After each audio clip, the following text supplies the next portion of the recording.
Hello friends, welcome to my YouTube channel IAS gateways. I am Ashish Verma. इस video में engineering services pre 2019 के design of steel structures के questions को detail में concepts के साथ डिस्कस करूंगा, जो कि आपको अपकमिंग एग्जाम्स के लिए बहुत हेल्पफुल होगा। सो मेरा वीडियो स्टार्टिंग से एंड तक जरूर देखिए। इसमें क्वेश्चन नंबर 1 है, एक प्रॉप्ड कैंटिलीवर बीम है of span L and constant plastic moment capacity. Means throughout the section हमारा जो मोमेंट कैपेसिटी है सेक्शन की, maximum moment capacity that is MP. It carries a concentrated load at the mid span.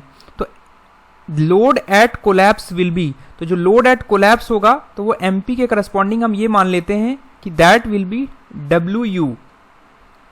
And propped cantilever beam है, it means उसका एक and हमारा fixed and होगा और दूसरा एंड हमारा सिंपली सपोर्टेड होगा, विच will B roller support.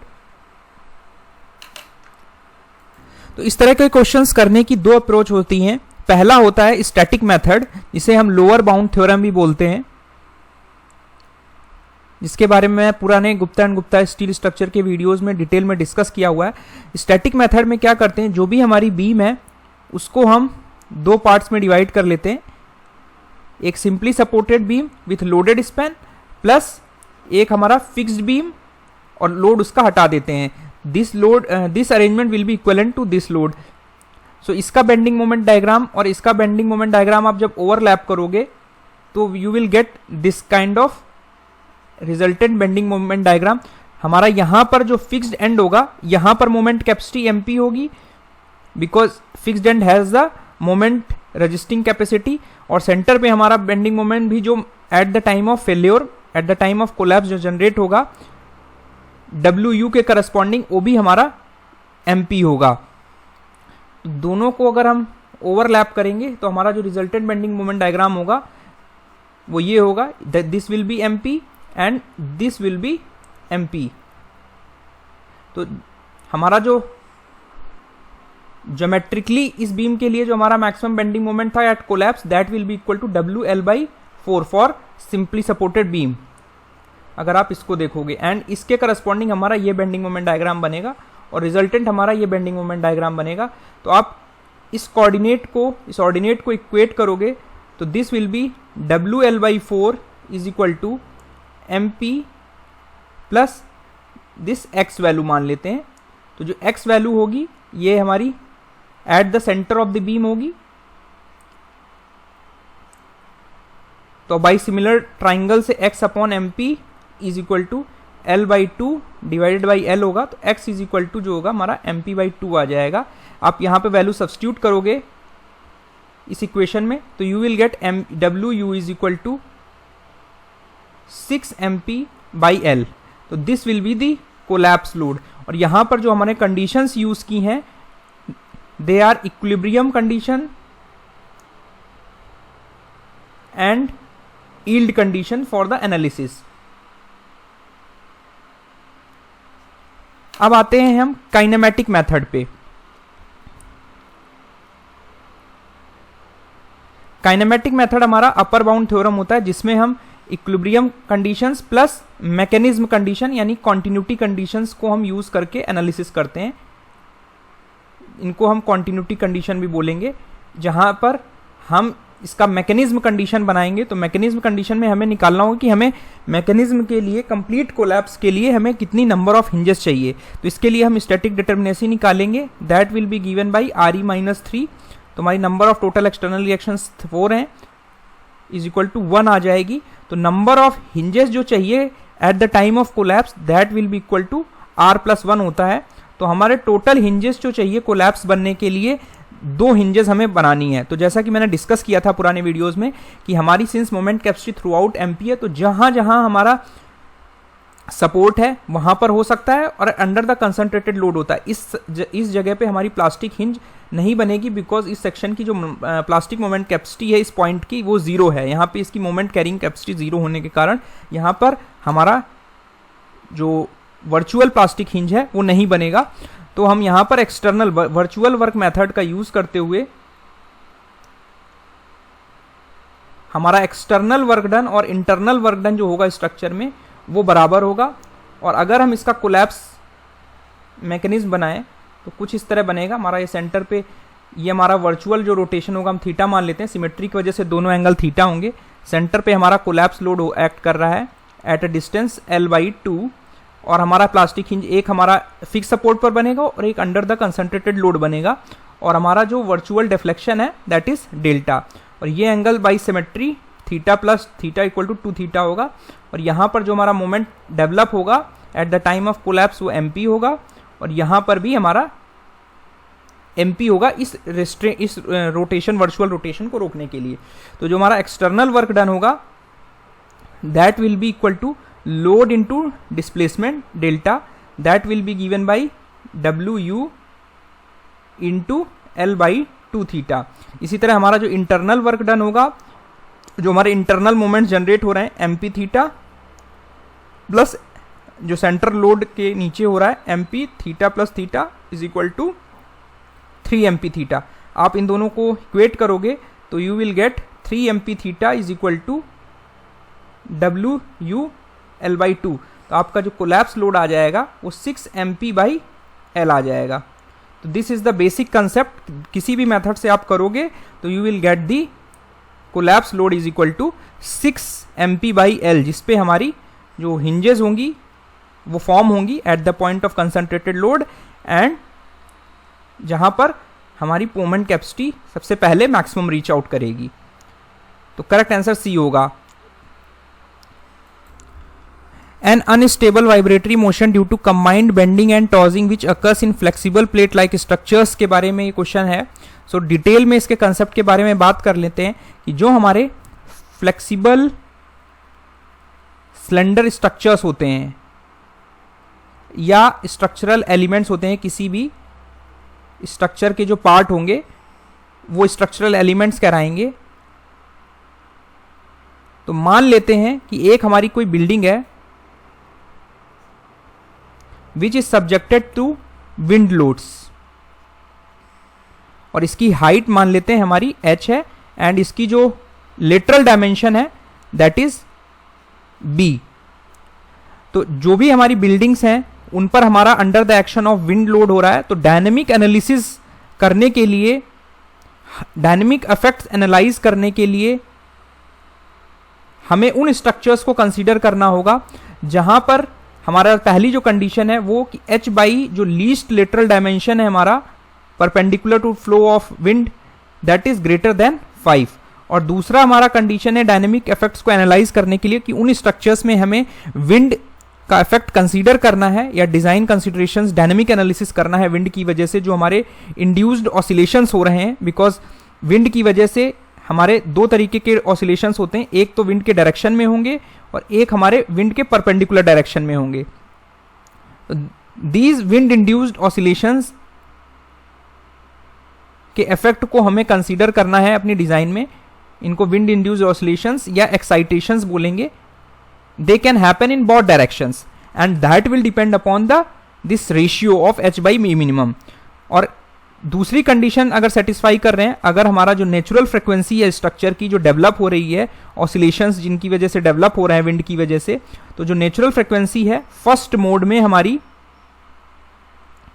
Less than 1 hertz हो विथ जो फंडामेंटल टाइम पीरियड है वो हमारा 1 सेकेंड से ज्यादा हो। तो ऐसे स्ट्रक्चर्स हमें कंसीडर करने हैं जब डायनेमिक एनालिसिस करना है जहां पर विंड इंड्यूस्ड ऑसिलेशंस होने के चांसेस हैं। तो जब हम डिजाइन एनालिसिस करते हैं डायनेमिक इफेक्ट्स को कंसीडर करने के लिए, तो हमें 3 तरीके के विंड इंड्यूस्ड ऑसिलेशंस हो सकते हैं। 3 forms of wind induced excitations or oscillations. ठीक है, उसमें सबसे पहला जो आता है that is known as galloping, जो यहां पर ऑप्शन में दिया हुआ है। ठीक है, तो जो गैलोपिंग फेनोमेना होता है ये वो हमारे ट्रांसवर्स ऑसिलेशंस होते हैं विंड की वजह से, जो हमारा कुछ स्ट्रक्चर्स में एरोडायनेमिक फोर्सेस जनरेट हो रही हैं due to development of aerodynamic forces. ठीक है, which are in phase with motion. ठीक है, तो वो हमारे ट्रांसवर्स ऑसिलेशंस जो कहलाएंगे वो हमारे गैलोपिंग मोशन कहलाता है। और ये जो मोशन है, विंड इंड्यूस ऑसिलेशन है, ये उन स्ट्रक्चर्स पे होगा जिनका हमारा जो क्रॉस सेक्शन है स्ट्रक्चर्स, बिल्डिंग स्ट्रक्चर्स का, जो हमारे जनरली नॉन सर्कुलर होंगे, लाइक ट्राइंगुलर जो स्ट्रक्चर्स होते हैं, हमारे स्क्वायर बिल्डिंग स्ट्रक्चर्स होते हैं, हमारे एंगुलर सेक्शंस होते हैं, टी सेक्शंस की बिल्डिंग्स बनती हैं, उन स्ट्रक्चर्स में हमारा इस तरह का ट्रांसवर्स ऑसिलेशंस इंड्यूस होने के चांसेस ज़्यादा रहते हैं because of this aerodynamic force which is developed in phase with a motion. And एक और ट्विस्टेड केबल्स में भी ये फिनोमेना देखने को मिलता है under the action of winds. ठीक है, तो this is the phenomena. Second phenomena है, उसमें हमारा फिनोमेना को कहते हैं flutter. Second phenomena is known as flutter. Flutter क्या होता है? It is an unstable oscillatory motion किसी भी स्ट्रक्चर का due to coupling between dynamic जो एरोडायनेमिक फोर्सेस हैं एज वेल एज, साथ ही साथ जब हमारी एरोडायनेमिक फोर्सेस बिल्डिंग में इंड्यूस हो रही हैं उसके साथ साथ इलास्टिक डिफॉर्मेशन ऑफ स्ट्रक्चर, जिस स्ट्रक्चर में हम विंड इंड्यूस ऑसिलेशन की स्टडी कर रहे हैं उस स्ट्रक्चर में ही हमारे इलास्टिक डिफॉर्मेशन इंड्यूस हो जा रहे हैं। तो इन दोनों फोर्सेस के कपलिंग से जो ऑसिलेटरी मोशन जनरेट होता है उसे हम फ्लटर बोलते हैं। और this motion is the most common form कि जब हमारा बिल्डिंग में जो विंड की वजह से हमारा there is a combined effect of bending as well as torsion. ठीक है, और ऐसा जो फेनोमेना है, हमारे ऐसे ऑसिलेशंस जो हमें देखने को मिलते हैं जनरली हमारे जो हमारे लॉन्ग स्पैन ब्रिज गर्डर्स हैं, यहां पे मैंने एक गर्डर दिखाया हुआ है और दिस इज द जो लेटरल विंड्स हमारी चल रही हैं। तो ये जो रेड कलर का ये ऑसिलेशंस दिखा रहा है कि how the oscillations are being developed due to the combined effect of aerodynamic forces as well as the elastic deformation of the structure. ठीक है, और ऐसा हमारा तब होता है जो लॉन्ग स्पैन हमारे ब्रिज डेक्स हैं, आपने देखा होगा जो हमारे ब्रिज डेक्स होते हैं उनकी जो in the direction of wind जो हमारी डेप्थ है और जो हमारी लीस्ट लेटरल डायमेंशन, अगर क्रॉस सेक्शन की बात करें तो this is D and this is T. तो जो डेप्थ ऑफ दिस स्ट्रक्चर है in the direction of wind and T जो थिकनेस है स्ट्रक्चर की लीस्ट लेटरल डायमेंशन है, उसका जो रेशियो है वो बहुत ज्यादा होता है because width of bridge is sufficiently large and they are subjected to low speed of wind flutters. तो इस इन इंड्यूस्ड ऑसिलेशंस को हम फ्लटर बोलते हैं, जिसमें हमारे just near the upstream and downstream हमारी वर्टेक्स शेडिंग होती है जिसकी वजह से there is a pressure gradient and structures में ऑसिलेशंस जनरेट होते हैं। उसके बाद हमारा तीसरा फेनोमेना है जिसको हम बोलते हैं ओवलिंग।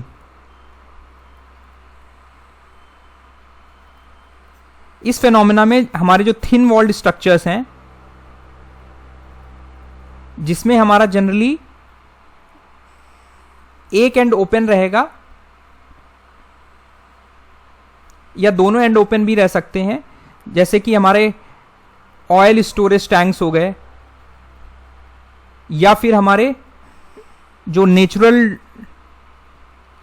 कूलिंग टावर्स होंगे थर्मल पावर प्लांट्स में। आपने देखे होंगे ये टावर्स हमारे थर्मल पावर प्लांट्स में रहते हैं फॉर नेचुरल ड्रॉट कूलिंग, जहां पर हमारा जो डायमीटर है in the direction of wind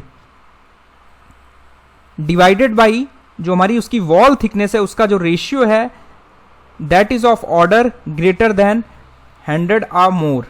तो ऐसे में हमारा ovalling oscillations are induced and these are characterized by, इनका जो नेचर होगा they are characterized by periodic radial deformations of the hollow structure, because वो ओपन एंडेड है एंड विंड के इफेक्ट से हमारा वो रेडियली डिफॉर्म करेगा और उसकी वजह से जो हमारे स्ट्रक्चर में ऑसिलेशंस इंड्यूस हो रहे हैं दैट आर कॉल्ड ओवलिंग। और ऐसे स्ट्रक्चर्स का हमें विंड एनालिसिस, विंड के इफेक्ट को डायनामिक एनालिसिस करने के लिए हमें कंसीडर करना होता है। This is the shape of, आपने देखा होगा जिस तरह का हमारा शेप होता है जिसमें ये एंड ओपन रहता है और इसकी जो थिकनेस होती है बहुत कम होती है एज कंपेयर टू डायमीटर। तो under the action of the wind जो हमारा इस तरह का डिफॉर्मेशन इंड्यूस होता है उसकी वजह से हमारी वॉर्टिसेस बनती हैं एंड जो हमारी ऑसिलेशंस जनरेट होते हैं उनको ओवलिंग कहते हैं। तो यहाँ पर आप क्वेश्चन में अगर आप देखें तो इस क्वेश्चन में पूछ रहा है कि unstable vibratory motion due to combined bending and torsion which occurs in flexible plate like structures. तो ये फिनोमेना हमारा फ्लटर कहला जाता है, जो कि हमारा लॉन्ग स्पैन जो ब्रिज डेक्स हैं उनमें देखने को मिलता है, जहां पर डी और टी का रेशियो ज्यादा होता है। उसके बाद हमारा नेक्स्ट क्वेश्चन है, यहां पर एक स्टील प्लेट दी हुई है that is subjected to tension load. The tensile force is applied over a width A. तो सपोज हम कोई एक प्लेट कंसीडर कर लेते हैं जिसमें एक टेंसाइल फोर्स एक्ट कर रही है ओवर अ विड्थ ए। तो सपोज मान लेते हैं इसके सेंट्रल पोर्शन में हमारी विड्थ जो है वो ए है, जिसपे हमारी टेंसाइल नेचर की फोर्सेस एग्जिस्ट कर रही हैं ओवर दिस विड्थ ए, और जो gross width of the plate है वो हमारी बी है। It means this width of the plate is b and this will be b, because ये सिमेट्रिक और यूनिफॉर्म प्लेट है। तो the dispersion of the force, जो हमारा फोर्स का डिस्पर्जन दिया है फ्रॉम द पॉइंट ऑफ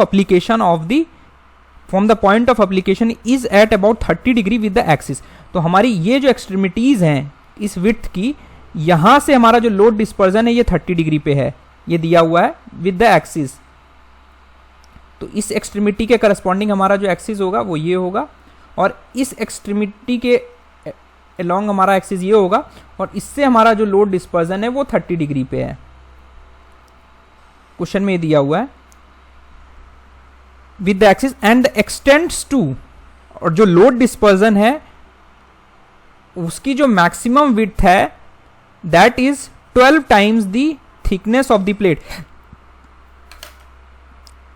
तो यहां पे जो लोड डिस्पर्जन की मैक्सिमम विड्थ है, मतलब जो जिस विड्थ में हमारा लोड डिस्पर्जन हो रहा है, मींस अगर इसको हम मान लें this is x1 and this is x2, तो हमारी लेंथ ऑफ प्लेट दोनों के लिए पोर्शन के लिए सेम है, तो और 30 degree load dispersion angle same है। तो हमारा जो x1 प्लस x2 है that should be less than or equal to 12t, where t is the जो हमारी थिकनेस है प्लेट की वो हमारी t है। तो x1 प्लस x2 जो है वो हमारा less than or equal to 12t है, बट सिमेट्री की वजह से हमारा लोड डिस्पर्जन एंगल 30 डिग्री है। तो x1 is equal to x2 is equal to हमारा जो होगा वो हो जाएगा 60 के बराबर। तो अगर आप देखोगे सिमेट्री की वजह से ये हमारा 60 हो जाएगी, ये 60 हो जाएगी। तो अगर आप इसको वापस से यहां ट्रांसफर करोगे तो जो ये इफेक्टिव वेट आएगी that will be is equal to this portion will be a, तो that will be a plus 60 plus 60 is equal to a plus 12t हो जाएगा।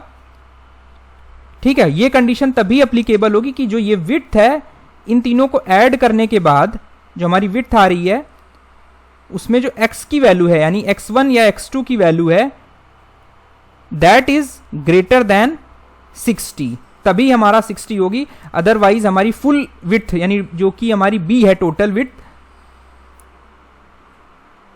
उसके बराबर हो जाएगी। It means b should be effective width should be less then b होना चाहिए, otherwise ये हमारा लोड डिस्पर्जन के लिए ये पूरी विड्थ हमारी कंसीडर की जाएगी इफेक्टिव विड्थ में।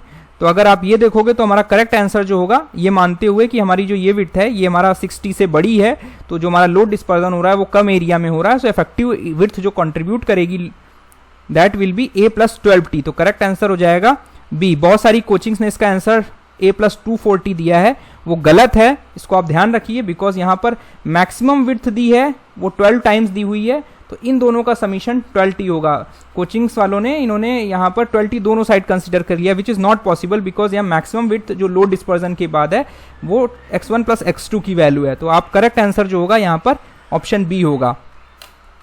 उसके बाद हमारा नेक्स्ट क्वेश्चन है, यहाँ पर एक बीम कॉलम सेक्शन दिया हुआ है। एक बीम कॉलम का अरेंजमेंट है for a non sway column, means sway has not been considered in this column. एक बिल्डिंग फ्रेम में ये प्रोवाइडेड है बीम कॉलम। तो यहाँ पर मैंने उसका सेक्शन लिया हुआ है, यहाँ पे आपको बीम कॉलम का सेक्शन दिख रहा है, which is subjected to a factored axial force load of 500 kilo newton. It means it is subjected to 500 kilo newton axial force. अगर हम इसका एक्सिस ड्रॉ करें तो this will be like this, ये हमारा जेड जेड एक्सिस कहलाता है and this will be Y Y axis. और ऐसा ही हमारा बॉटम में भी होगा, this will be Z axis, this will be Y axis and this will be the centroidal axis of the column, जो कि हमारा Indian standard heavy beam section provided है, विच इज आई सेक्शन का rolled section होता है। तो this will look like this section. So ISHB 200 provided है। It means जो हमारी डेप्थ है सेक्शन की, मीन्स अगर ये आई सेक्शन है तो उसकी जो डेप्थ है this is 200 mm। It means यहां से लेके इसकी जो डेप्थ आ रही है ये हमारी 200 mm दी हुई है। और ये कुछ फैक्टर ऑफ सेफ्टी और एरिया ऑफ क्रॉस सेक्शन दिया हुआ है, विड्थ ऑफ द फ्लैंज दिया है एंड विड्थ दिया हुआ है एंड द इफेक्टिव लेंथ दिया है 0.8 टाइम्स द L। तो इसको हम ये मान लेते हैं कि this effective length is given as 0.8 times the unsupported length of the column. So this is the beam which is attached to this ISHB column and this is the beam column section. तो beam column section के लिए non स्वे columns में जो हमारा design concept है वो हम इस तरह लेते हैं। उसमें दो कंसेप्ट हैं हमारे। जो हमारा पहला कंसेप्ट है उसमें हम क्या करते हैं, which is effective axial load concept. ये कंसेप्ट हमारे यूरा एक हमारे मैथमेटिशियन थे, उन्होंने दिया था, जिन्होंने स्ट्रक्चरल एनालिसिस स्टील स्ट्रक्चर्स पे परफॉर्म किया। और he suggested a method for this beam column arrangement in case of non स्वे एनालिसिस, जहां पर जो भी हमारे बेंडिंग मोमेंट्स एक्ट कर रहे हैं, दो तरीके के बेंडिंग मोमेंट एक्ट कर सकते हैं। इस जेड जेड एक्सिस के अबाउट एक्ट करेंगे, that will be called Z M Z. और जो हमारा वाई एक्सिस के अबाउट बेंडिंग मोमेंट एक्ट करेगा that will be M Y. And जो हमारा एक्सियल लोड एक्ट कर रहा है that is given by P U. तो जो पहला अप्रोच उन्होंने दिया डिजाइन करने के लिए कि जो जितने भी हमारे टाइप के फोर्सेस या मोमेंट एक्ट कर रहे हैं उन सारी फोर्सेस को हम इक्वलेंट कंसेंट्रिक एक्सियल लोड में कन्वर्ट कर लेंगे, which will be called E P effective या effective axial load. That will be equal to जो हमारा axial load design axial load है जो बिल्डिंग में आ रहा है, प्लस जो हमारे मोमेंट्स एक्ट कर रहे हैं डिफरेंट डायरेक्शंस में, उनको हम एक्सियल लोड के फॉर्म में कन्वर्ट कर लेंगे, जिसके बेसिस पे हम एरिया ऑफ क्रॉस सेक्शन निकाल के हम इनिशियल जो प्रीलिमिनरी डिजाइन होती है सेक्शन की वो अज्यूम कर सकते हैं। तो ये कंसेप्ट केवल हमारा प्रीलिमिनरी एनालिसिस और सिलेक्शन ऑफ सेक्शंस के लिए था, पर यहाँ पे सेक्शन दिया हुआ है। तो हमारा जो डिजाइन एक्सियल मोमेंट है प्लस 2 टाइम्स दी जो हमारा जेड के अबाउट जो मोमेंट आ रहा है डिवाइडेड बाई जो depth of the column section है, plus 7.5 my times the width of the section. ठीक है, तो ये अप्रोच उन्होंने लिया। तो इफेक्टिव जो हमारा कंसेंट्रिक लोड है, this is the concentric load, जिसमें जितनी भी फोर्सेस एक्ट कर रही थी उनको आपने एक्सियल लोड के फॉर्म में कन्वर्ट कर लिया, जिसके बेसिस पे हम मैक्सिमम परमिसिबल कंप्रेसिव स्ट्रेसेस से एरिया ऑफ क्रॉस सेक्शन निकाल लेंगे और उसके बाद हम फर्दर एनालिसिस परफॉर्म करेंगे। और उसके बाद आया कि इफेक्टिव मोमेंट कंसेप्ट।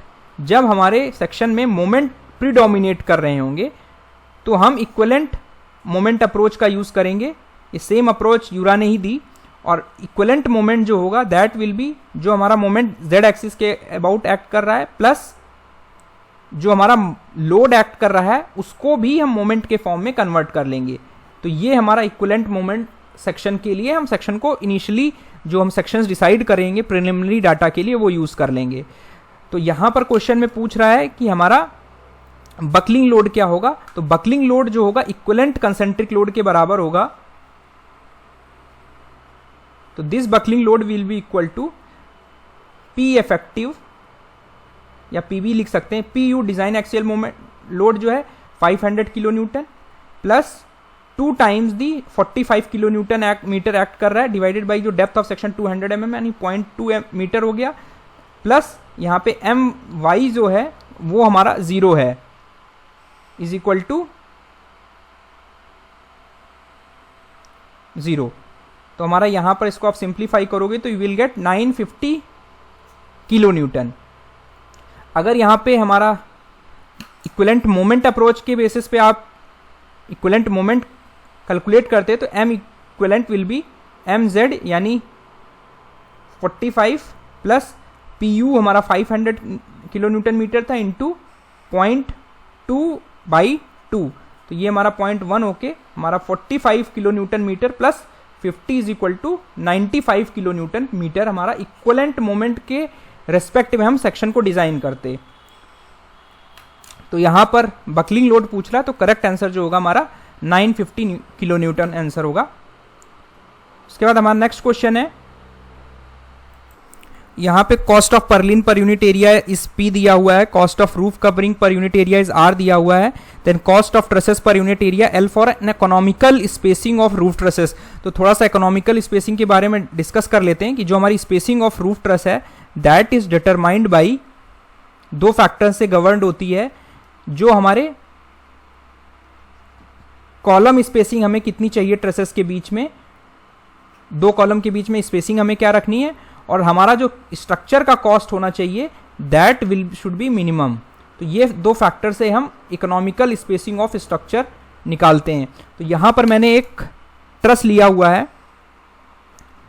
जिसका स्पैन जो है दैट इज मान लेते हैं कि ये L है, और जो स्पेसिंग ऑफ ट्रस है वो ये स्पेसिंग ये होती है, दिस इज S, और जो हमारे कॉलम्स होंगे वो कुछ इस तरह होंगे। तो इनकी स्पेसिंग से ही हमारा जो स्पेसिंग ऑफ ट्रसेस है वो हम फिक्स करते हैं। तो इकोनॉमिकल स्पेसिंग वो होगी which will makes cost of truss, जो overall cost of truss purlins, ये हमारी जो ब्लैक कलर में दिख रही हैं दिस आर द पर्लिन्स जो हम रूफ कवरिंग यूज कर रहे हैं ट्रसेस के ऊपर, और जो हमारे कॉलम्स हैं इन सब की कॉस्ट मिला के हमारी जो कॉस्ट है वो मिनिमम कॉस्ट आ जाए। तो उस स्पेसिंग के करस्पॉन्डिंग हमारा जो ट्रस का स्पेसिंग होगा उसको इकोनॉमिकल स्पेसिंग कहते हैं। तो अगर ये स्पेसिंग हमारा ज्यादा होगा, अगर इस स्पेसिंग को हम ट्रस को मान लेते हैं कि spacing of trusses is S, T is the total cost of trusses per unit area, P हमारा जो है cost of purlins per unit area है, R is the cost of roof coverings per unit area, and X is the overall cost of the per unit area. 1 square metre में जो costing आ रही है hello element की वो यहां पर हमने एज्यूम कर लिया। तो ये देखा गया है कि बेसिक लॉजिक से भी आप देखोगे तो अगर हम इस ट्रस की स्पेसिंग को बढ़ाएंगे, ठीक है, तो जो हमारा कॉस्ट ऑफ ट्रस है वो हमारा रिड्यूस हो जाएगा, बिकॉज नंबर ऑफ ट्रसेस हमारे उस पर यूनिट एरिया रिड्यूस हो जाएगा, तो ट्रस का कॉस्ट रिड्यूस हो जाएगा। बट जो हमारा पर्लिन का कॉस्ट है दिस विल इंक्रीज, प्लस जो रूफ कवरिंग का कॉस्ट है वो भी हमारा इंक्रीज कर जाएगा। तो अगर आप रिलेशन लिखोगे तो ये देखोगे अगर कॉस्ट ऑफ ट्रस हमारा T है, कॉस्ट ऑफ पर्लिन हमारा P है, और हमारा रूफ कवरिंग का कॉस्ट R है, तो जो हमारा कॉस्ट ऑफ ट्रसेस है this will be inversely proportional to S। ये पहली कंडीशन हो गई। दूसरी कंडीशन हो गई कि दोनों के बढ़ाने से बढ़ रहा है, तो it means cost of purlin is directly proportional to S square, ठीक है, और जो हमारा कॉस्ट ऑफ रूफ कवरिंग है that is directly proportional to S। तो इस पर क्वेश्चंस आते हैं, आपको कंसेप्ट याद रखना है। तो अगर आप डायरेक्टली प्रोपोर्शनल की जगह इसको हटाओगे तो कांस्टेंट ऑफ प्रोपोर्शनलिटी यूज करोगे तो T is equal to K by S हो जाएगा, P इज इक्वल टू, इसको आप K1 मान सकते हो, and this will be K2 S square, and this will be R is equal to K3 S। तो जो टोटल कॉस्ट ऑफ पर्लिन हो जाएगा that will B T plus total cost of truss. Total cost of truss मतलब सारे elements को आप जोड़ दोगे, T plus P plus R, तो ये that will be the total cost of the overall roof truss. तो अब यहाँ पे वैल्यू सब्स्टिट्यूट करोगे तो K1 by S plus K2 S square plus K3 S। अब मिनिमम कॉस्ट ऑफ ट्रस के लिए आप इसको डिफ्रेंशिएट करोगे, बेसिक मैथ्स है। तो जो हमारा मिनिमम एक्स मिनिमम के लिए with respect to spacing dx by ds should be 0। आप इसको डिफ्रेंशिएट करोगे तो minus K1 by S square plus 2K2S plus K3 is equal to 0 आ जाएगा। आप इस पूरी इक्वेशन को S से अगर मल्टीप्लाई कर दो तो K1 upon S plus 2K2S square plus K3S आ जाएगा इक्वल टू 0। तो K1S हमारा क्या था, माइनस T, ये हमारा क्या था 2 इंटू P, और K3 क्या S तक क्या था हमारा cost of roof covering per unit area. तो यहां से आपकी जो इक्वेशन आएगी T is equal to 2P plus R आएगा। इट मीन्स कि जो टोटल कॉस्ट ऑफ ट्रस है पर यूनिट एरिया वो हमारी 2 times the cost of purlins per unit area plus roof covering की जो कॉस्ट है पर यूनिट एरिया उसके बराबर होगी। तो we will get the overall economical cost of the roof truss. तो जो ये एक्सप्रेशन है दैट इस expression is used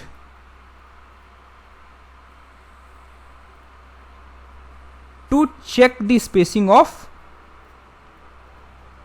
roof trusses. ये केवल चेक करने के लिए यूज किया जाता है कि जो हमारी स्पेसिंग हमने डिजाइन में ली है दैट इज इकोनॉमिकल और नॉट। ये हमारी जो इक्वेशन है, एक्सप्रेशन है, it can not be used to design the spacing. Spacing design करने के लिए हम इसे नहीं यूज करते, ठीक है, ये आपको ध्यान रखना है।